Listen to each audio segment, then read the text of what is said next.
Hello दोस्तों, आज के इस वीडियो में हम बात करेंगे उन 4 सिद्धांतों के बारे में, उन 4 प्रिंसिपल्स के बारे में जो हमारे भूतपूर्व राष्ट्रपति श्रीमान एपीजे अब्दुल कलाम सर के द्वारा बताए गए हैं। उनका मानना था कि ये जो 4 नियम हैं, ये जो 4 प्रॉमिसेस हैं, वो हर स्टूडेंट को और हर इंसान को खुद पर अप्लाई करना चाहिए। अगर कोई भी स्टूडेंट या कोई भी इंसान इनको अपने जीवन में उतार लेता है और उनको फॉलो करता है तो इस दुनिया में ऐसी कोई चीज नहीं है जो उस इंसान के कदमों में ना गिर जाए। इन 4 प्रिंसिपल्स को हम पूरी डिटेल्स में समझेंगे ताकि आपको इनको फॉलो करने में आसानी रहे। तो ध्यान से इस वीडियो को लास्ट तक देखें और इसकी एक भी सेकंड बर्बाद ना करें, क्योंकि इसका एक एक शब्द बहुत कीमती है। रूल नंबर 1, हमेशा अपने आप को याद दिलाएं कि आपका लक्ष्य बहुत बड़ा है। अपने आप को बोलिए कि I will have great aim. दोस्तों, सन 1958 की बात है। डॉक्टर एपीजे अब्दुल कलाम एक पायलट बनना चाहते थे। उन्होंने मेहनत करके पायलट बनने के लिए सारी परीक्षाएं पास कर ली, लेकिन पायलट की वैकेंसी में केवल 8 सीट ही थी और डॉक्टर एपीजे अब्दुल कलाम 9वें नंबर पे थे।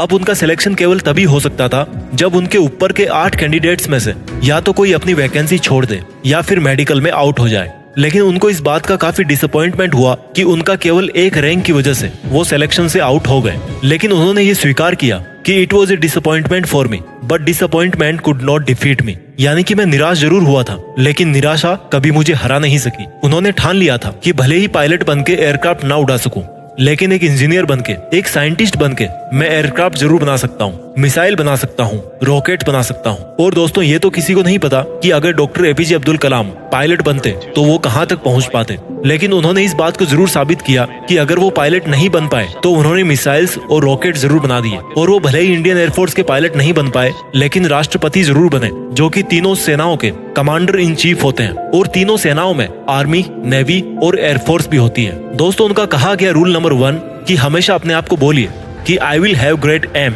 मैं अपना लक्ष्य ऊंचा रखूंगा। ये प्रॉमिस हमेशा अपने आप को याद दिलाते रहें। रूल नंबर 2, दोस्तों, रूल नंबर 1 के बाद में बात करते हैं रूल नंबर 2 की। रूल नंबर 2 है हमेशा अपने आप से बोलिए कि I will continuously acquire knowledge, यानी कि मैं हमेशा लगातार ज्ञान हासिल करता रहूंगा।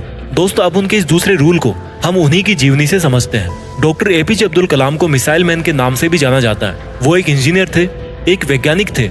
उन्होंने बहुत सारे मिशंस को लीड किया और सक्सेसफुल भी रहे। उन्होंने पद्म भूषण, पद्म विभूषण और भारत रत्न जैसे हाईएस्ट सिविलियन अवार्ड जीते। वो भारत के 11वें राष्ट्रपति भी बने। लेकिन इसके बावजूद भी उन्होंने ये माना कि वो अपने आप को एक टीचर समझते हैं, वो अपने आप को एक अध्यापक समझते हैं। और उनको सबसे ज्यादा खुशी तब मिलती है जब उनका कोई स्टूडेंट PhD पूरी कर लेता है। यानी कि उनकी लाइफ में अगर सबसे ज्यादा जरूरी कोई चीज थी तो वो थी एजुकेशन, नॉलेज। उनका मानना था कि एजुकेशन के लिए, यानी कि ज्ञान के लिए, जो सबसे बेस्ट टाइम होता है वो होता है स्टूडेंट लाइफ। और किसी भी इंसान की सक्सेस के पीछे उसकी एजुकेशन का, उसके नॉलेज का सबसे बड़ा हाथ होता है। उनका ये मानना था कि अगर एक स्टूडेंट का सबसे प्राइमरी कोई जॉब है तो वो है अच्छी शिक्षा ग्रहण करना। एक विद्यार्थी को एजुकेशन के अलावा किसी दूसरी चीज के बारे में नहीं सोचना चाहिए। अगर एक स्टूडेंट एजुकेशन के अलावा कुछ और करना चाहता है तो वो वीकेंड्स में किसी हॉस्पिटल के बाहर गरीब लोगों के प्रति अपनी संवेदना व्यक्त कर सकता है, उन्हें खाना दे सकता है, उन्हें खुशी दे सकता है, पेड़ पौधे लगा सकता है, दूसरे लोगों को भी शिक्षा दे सकता है। लेकिन इन सब कामों के बावजूद भी एक स्टूडेंट के लिए केवल नॉलेज हासिल करना ही सबसे पहली प्राथमिकता होनी चाहिए। यानी कि आपको हमेशा अपने आप को ये याद दिलाना है कि चाहे कुछ भी हो, मैं सीखना नहीं छोड़ूंगा। दोस्तों, पहला रूल था अपने आप को याद दिलाना कि I will have great aim, और दूसरा रूल है अपने आप को याद दिलाना कि I will continuously acquire knowledge. इसके बाद में बात करते हैं रूल नंबर 3 की। Rule number 3, doctor APJ Abdul Kalam का तीसरा नियम था कि अपने आप से हमेशा ये प्रॉमिस करें कि मैं हमेशा हार्ड वर्क करता रहूंगा, यानी कि I will do hard work. दोस्तों, 1973 की बात है। विक्रम साराभाई अंतरिक्ष केंद्र के चेयरमैन प्रोफेसर सतीश धवन ने डॉक्टर एपीजे अब्दुल कलाम से कहा कि हमें एक सैटेलाइट लॉन्च व्हीकल बनाना है, यानी कि एक ऐसा रॉकेट जिसमें हम सैटेलाइट रख करके उसको अंतरिक्ष में भेज सकें। डॉक्टर एपीजे अब्दुल कलाम ने इस काम को पूरी जिम्मेदारी के साथ स्वीकार किया। वो इस प्रोजेक्ट और मिशन के डायरेक्टर थे, यानी कि पूरी टीम को उनके नीचे काम करना था। उनके नीचे 1000 से भी ज्यादा दूसरे इंजीनियर थे और करीब 10,000 वर्कर थे। इनके अलावा भी ऐसे बहुत सारे लोग थे जो इनडायरेक्टली इस मिशन से जुड़े हुए थे।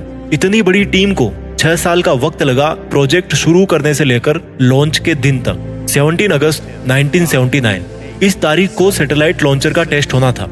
लॉन्च के 8 मिनट पहले सारा कंट्रोल कंप्यूटर के हाथों में दे दिया गया, लेकिन उसी वक्त एक चेतावनी आई कि लॉन्चिंग में कुछ दिक्कत है। लॉन्च के ठीक 4 मिनट पहले ये डायग्नोस किया गया कि लॉन्चर में कुछ लीक्स हैं। लेकिन उनके टीम के जो एक्सपर्ट थे उनकी ये राय थी कि लीक्स के बावजूद भी रॉकेट में इतना सफिशिएंट ऑक्सीडाइजर है कि वो अपना लॉन्च जारी रख सकते हैं। और मिशन लीडर होने की वजह से डॉक्टर कलाम को ये डिसीजन लेना पड़ा कि वो रॉकेट को लॉन्च करेंगे। लेकिन लॉन्च के कुछ मिनट्स बाद ही वो रॉकेट पृथ्वी की कक्षा में ना जाकर बंगाल की खाड़ी में जाकर गिर गया। 6 साल की मेहनत, हजारों लोगों के कई लाखों वर्किंग आवर्स, जनता का पैसा और मिशन फेल हो गया 2 मिनट में।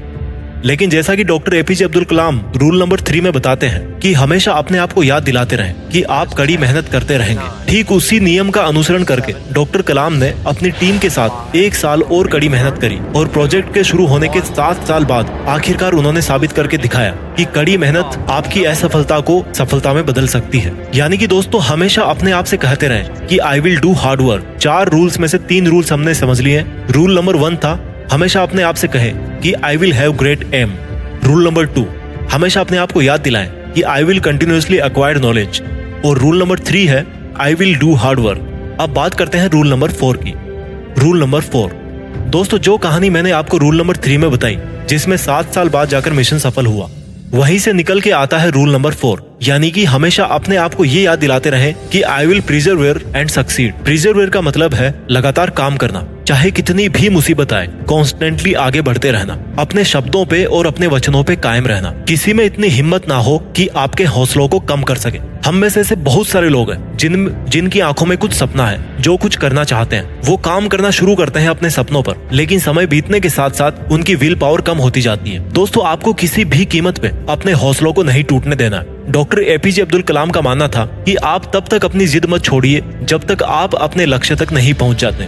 और आपका लक्ष्य है आपकी यूनिकनेस, आपका सबसे अलग होना, आपकी पहचान सबसे अलग होना। और आपके इस यूनिक बनने के सफर में आपकी मुसीबतों का सबसे अहम रोल होता है। अगर आपने अपनी मुसीबतों से डरना छोड़ दिया, उन पर से ध्यान हटाकर उनके हल के बारे में सोचना शुरू कर दिया और उस पर काम करना शुरू कर दिया, तो आप किसी ना किसी दिन इस दुनिया में सफल जरूर हो जाओगे। दोस्तों, इस वीडियो के लास्ट में मैं इन चारों रूल्स को रिवाइज कर देता हूँ। रूल नंबर 1, अपने आप को याद दिलाएं कि आपके पास में एक बहुत बड़ा सपना है। You must have a big dream. Rule number 2, अपने आप को हमेशा याद दिलाएं कि आपको कभी सीखना नहीं छोड़ना है। Means you must continuously acquire knowledge. Rule number 3, कड़ी मेहनत करें, मेहनत में कोई कमी ना छोड़ें। और रूल नंबर 4, उस मेहनत को लगातार करते रहें। और ऐसा अगर आप करते रहोगे तो आप एक दिन जरूर सफल हो जाओगे। दोस्तों, आज हमारे बीच में मिसाइल मैन, इंजीनियर, वैज्ञानिक और भूतपूर्व राष्ट्रपति डॉक्टर एपीजे अब्दुल कलाम सर नहीं है।